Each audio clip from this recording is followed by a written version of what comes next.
అదే ఇంకో నెంబర్ నుంచి వచ్చింది, తెలుసు సార్.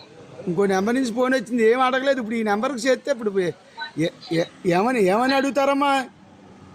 సార్, ఏమని అడుగుతారో? అంటే మనకి ఎమ్మెల్యే కింద రామరాజు కావాలి, రామరాజు గారు కావాలని అడుగుతారు సార్. అడుగుతారు. ఎలాగో మన అందరికి కావాల్సింది రామరాజు గారే చేస్తున్నారు. మన ఎమ్మెల్యే రామరాజు గారే కావాలి, రామరాజు గారే బాగా పనిచేస్తున్నారు, రఘురామకృష్ణరాజు గారు అయితే అందుబాటులో ఉండరు, మనకు పని చేయరు ఆయన. అంతే కదమ్మా, అవును.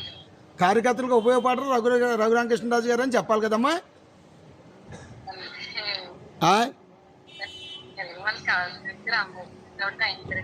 అదే అలా గట్టిగా చెప్పేమంటావమ్మా, లేదా వాళ్ళు ఏమన్నా అనుకుంటారా? చెప్పండి సార్, అలాగే చెప్పండి. అలానే క్లియర్గా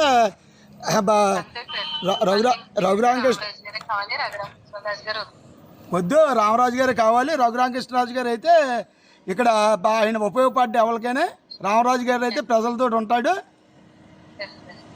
అందరూ కార్యకర్తలు అందరికీ అందుబాటులో ఉంటాడు. రఘురామకృష్ణరాజు గారు మంచి ఆయన కాదని చెప్పాలి, అంతే కదమ్మా. అలా గట్టిగా చెప్పేస్తామమ్మా, గట్టిగా చెప్పండి.